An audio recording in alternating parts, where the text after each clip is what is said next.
Good evening and thanks for joining us. I'm Mackenzie Frost. In less than 2 weeks, Montanans running for office in 2018 will start filing as candidates, officially kicking off the New Year's election season. And MTN's Mike Dennison gives us a preview of the political landscape and handicaps the key battlegrounds in this coming election year. Topping the list of Montana races this year is the re-election campaign of U.S. Senator Jon Tester, seen by some as a vulnerable Democrat in a Trump-friendly state. But for now, national and local observers have shoved this race down the list, as Republicans don't have a high-profile opponent.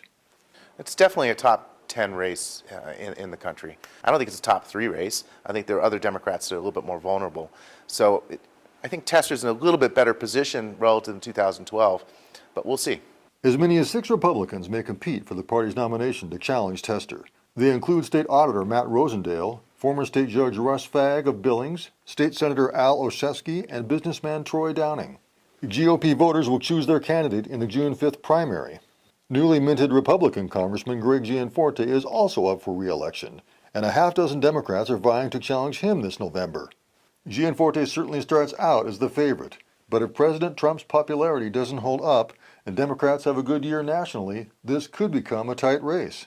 Donald Trump is becoming less and less and less popular, even in a place like here in Montana. I think it's a risk to wrap yourself around Donald Trump. You might come to election day and might find that you regret that decision. Or will you? State GOP leaders say they still consider the president a positive and will embrace him.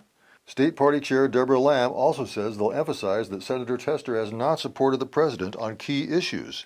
But our main task right now is showing Montana who Tester really is, because he says one thing, but when he gets into D.C., he does something else.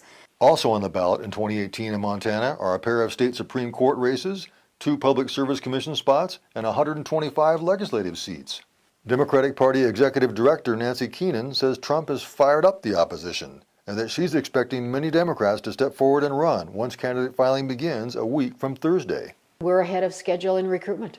It's amazing the number of people that want to run, and all really quality candidates coming from those local communities. Republicans control a 32-18 majority in the state Senate and a 59-41 edge in the state House. Democrats say they're ready to shrink those majorities, but the GOP says that's not going to happen.